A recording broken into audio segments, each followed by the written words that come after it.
Each year, hundreds of thousands of people face cardiac arrest outside of a hospital where their chances of survival are slim. That's a lot of hearts in need of a superhero rescue from family members and even bystanders.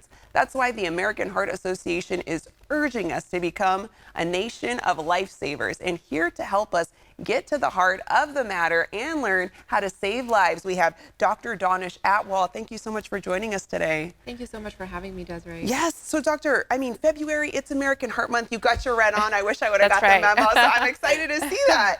Tell us the significance of this month. Absolutely. So it actually dates back to 1964 when President Johnson did the first proclamation and declared February the American Heart Month. It is important because this is the month where we can put spotlight on heart disease and raise awareness and also talk about steps. How can we reduce the prevalence of heart disease?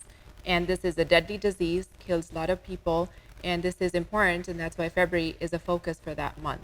Yeah, and I know one of the things we're also focusing on is CPR and the emphasis on hands-only CPR. Why is that so important?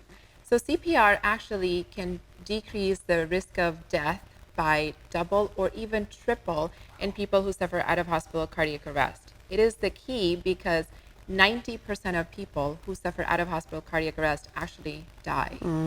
So if you can get an effective and immediate CPR, we can save lots of people. Yeah. So and we can also join the Nation of Lifesavers, an initiative that's taken by American Heart Association to increase the livelihood by double, if not triple, by 2030. Yeah, we want to make sure we're doing that. Can you tell us some signs and symptoms associated with cardiac arrest and what we can do in case of an occurrence?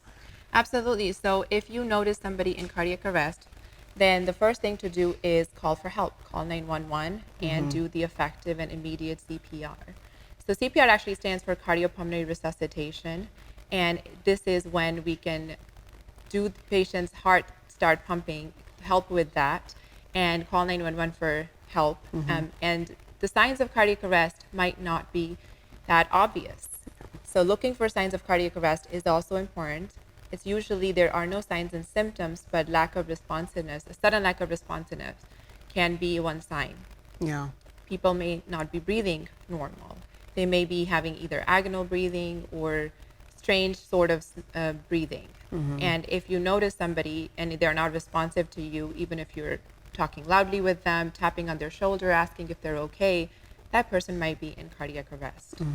I like that you mentioned first step, call 911, because I think in these moments of panic, people aren't really sure what to do. And maybe you want to do the CPR first, but you want to make sure you're calling emergency lines right away and then taking the steps that you need to take. What are some of the myths and hesitations that inhibit people from performing CPR, which I found interesting, specifically on women?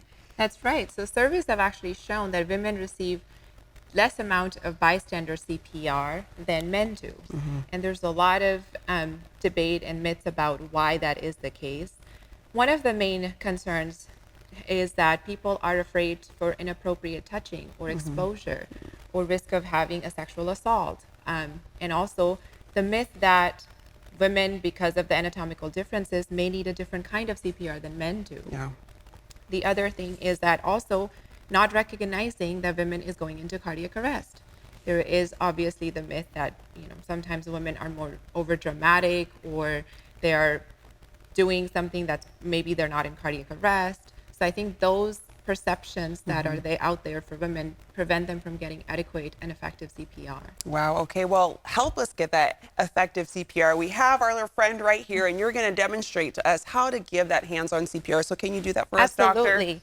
So the first thing to do is to look for the center of the chest, which is the same for men and women. Yeah. And you want to put the palm of your hand on the center of the chest, put your other hand on top of it, and then have to do this pushing. And you want to do about 100 to 120 beats compression per minute. Yeah.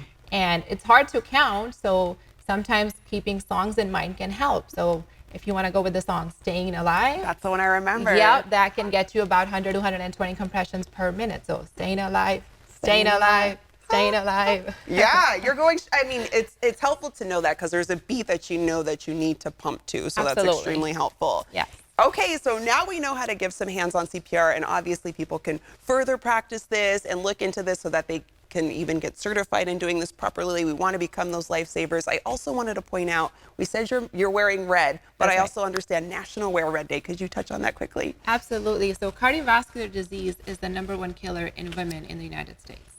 And some of my patients are still shocked listening to the statistics that 1 out of 3 women dies of cardiovascular disease each year. So American Heart Association has come up and encourages us to wear red on this National Wear Red Day, which is actually tomorrow, February 2nd. But for me, February, the entire month is Wear Red Day, because we cannot raise enough awareness about this deadly disease and to protect our women patients and men, obviously. Yeah. Because even losing one woman to cardiovascular disease is one too many. Yeah. All right, well, we're going to create that awareness to our viewers. Make sure to wear your red tomorrow. Take heart and go to heart.org for more info.